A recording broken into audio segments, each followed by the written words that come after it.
Faire redorer à Ouidah son blason de cité touristique. L'Agence nationale en charge du développement du tourisme et celle du domaine et du foncier se donnent la main pour y parvenir. Il est essentiellement question d'aménager des espaces attractifs et de construire des hôtels et restaurants pour le tourisme culturel, cultuel et mémoriel. Ici, à Diegbadji, sages, notables, chefs de quartier et propriétaires terriens dont les maisons sont affectées par le projet sont sensibilisés. Nous sommes ici pour sensibiliser les populations sur le projet, qu'est-ce qui va se faire exactement à Diegbadji, ce qui va se passer autour de la porte du non-retour essentiellement.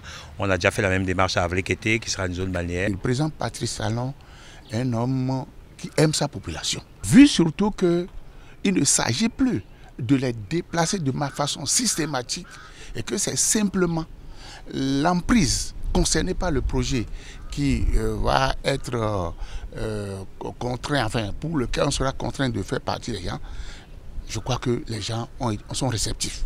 Les personnes expropriées pour cause d'utilité publique vont être dédommagées. Nous sommes dans un chronogramme très serré. Par conséquent, tout le monde doit pouvoir s'organiser pour que les opérations de dédommagement ou de libération des sites puissent se dérouler convenablement. Après Diegbadji, cap est mis sur l'hôtel de ville de Ouidah.